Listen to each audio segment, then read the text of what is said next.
We are following breaking news. Governor Cuomo faces new claims of sexual harassment from an eighth woman who was a current employee of the governor's office, and she's friends with another employee who claims the governor groped her at the executive mansion. CBS 2's political reporter Marcia Kramer has the story. More damaging allegations come out today.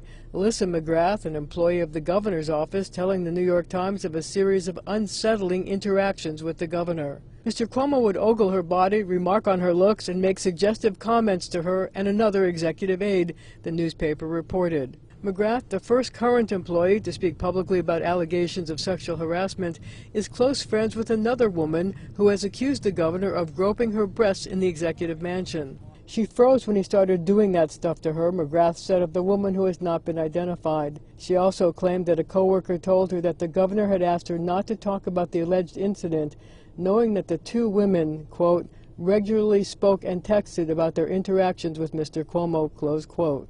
Meanwhile, CBS 2 has obtained further evidence of how the governor deals with adversaries. It came in the fall of 2018 after Cuomo defeated Cynthia Nixon in the Democratic primary. Nixon had been backed by the Working Families Party.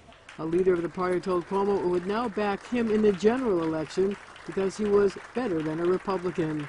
Audio obtained by CBS 2 shows Cuomo didn't like that comment one bit. And if you ever say, well, he's better than a Republican again, I'm going to say you're better than a child rapist. How about that?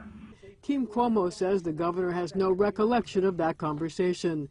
This three-year-old conversation happened after a very contentious political campaign where things were charged on all sides.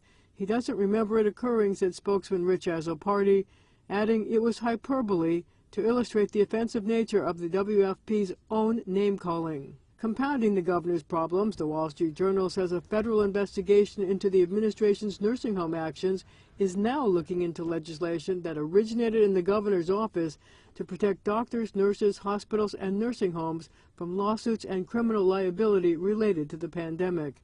And accuser Lindsey Boylan offered more information about the governor's aggressive behavior, telling the New Yorker magazine that she saw a dartboard with New York City Mayor Bill de Blasio's face on it at a pool party at the executive mansion. The mayor slugged back. Well, I'll tell you, the first thing I thought, we know that Governor Cuomo, like Donald Trump, has been obsessed with the size of his hands. So I thought, with those big, big hands, how could he possibly hold those tiny, tiny darts? Mayor de Blasio said the governor was being juvenile and guilty of frat house humor. I'm Marcia Kramer, CBS 2 News.